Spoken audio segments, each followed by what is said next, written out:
Lok Sabha speaker पद के लिए रेस तेजी से चल रही है। पूरी संभावना है कि स्पीकर बीजेपी का ही होगा। पीएम मोदी के पहले कार्यकाल में सुमित्रा महाजन स्पीकर थी, जबकि दूसरे कार्यकाल में ओम बिड़ला स्पीकर थे। अब तीसरे कार्यकाल में फिर से ओम बिड़ला को दोबारा स्पीकर बनाने की संभावना है, लेकिन ओम बिड़ला अगर नहीं बनते हैं तो और भी कई नाम इस रेस में हैं। इस बार स्पीकर पद इसलिए ज्यादा इम्पोर्टेंट है क्योंकि बीजेपी के पास अकेले बहुमत नहीं है और सरकार सहयोगी दलों पर टिकी हुई है। इसमें भी सबसे बड़े सहयोगी दल जेडीयू और टीडीपी का इतिहास दल बदल कर रहा है। ऐसे में सवाल उठ रहा है कि ये दोनों दल कब तक बीजेपी के साथ रहेंगे। हालांकि जेडीयू नेता केसी त्यागी ने कहा है कि वो पूरी तरह से स्पीकर के मुद्दे पर बीजेपी के साथ हैं।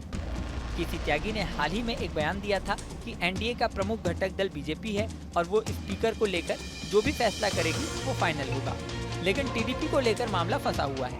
टीडीपी अभी भी बातचीत करने की बात कह रही है, लेकिन बीजेपी समझौता करने के मूड में दिखाई नहीं दे रही। इसी के साथ मीडिया रिपोर्ट्स में दावा किया गया है कि लोकसभा स्पीकर पद को लेकर अभी कई नामों की चर्चा चल रही है। राजस्थान में कोटा लोकसभा क्षेत्र से ओम बिड़ला ने जीत दर्ज कर ली है, लेकिन उनके अलावा कई नाम रेस में हैं।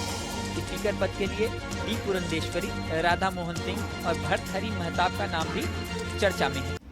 बिहार से आने वाले बीजेपी के राष्ट्रीय उपाध्यक्ष और पूर्व केंद्रीय मंत्री राधा मोहन सिंह छठी बार सांसद चुने गए हैं। डी पुरंदेश्वरी आंध्र प्रदेश की बीजेपी राज्य इकाई की प्रमुख हैं और राज्य की पूर्व मुख्यमंत्री और अभिनेता एनटी रामाराव की बेटी है। डी पुरंदेश्वरी के बारे में ये दावा किया जा रहा है कि वह डिप्टी स्पीकर बन सकती हैं, लेकिन ओम बिड़ला के नाम पर अगर पेच फंसा तो स्पीकर की संभावना भी बन सकती है। वह टीडीपी प्रमुख और सीएम चंद्रबाबू नायडू की रिश्तेदार भी हैं। हालांकि चंद्रबाबू नायडू से उनका कुछ विवाद भी रहा है, लेकिन इस बार चुनाव के बाद कुछ मीडिया रिपोर्ट में ये दावा किया गया था कि पुरंदेश्वरी और नायडू का विवाद अब सुलझता दिख रहा है और रिश्तों में फिर से मिठास आ रही है। अगर ये रिपोर्ट सटीक है और अगर ऐसे में बीजेपी इस नाम का चुनाव करती है तो पूरी संभावना है कि टीडीपी को कोई आपत्ति नहीं होगी।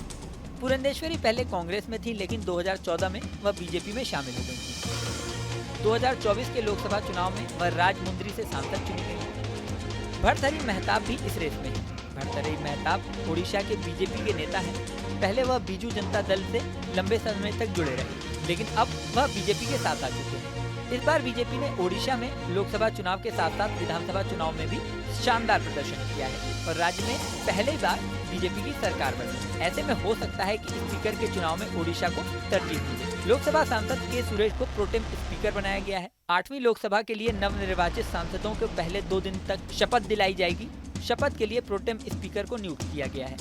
24 जून से लोकसभा सत्र शुरू होगा और 26 जून को नए स्पीकर के नाम पर फैसला होगा। इस वीडियो में फिलहाल इतना ही। बने रहें न्यूज नेशन के डिजिटल प्लेटफॉर्म पर।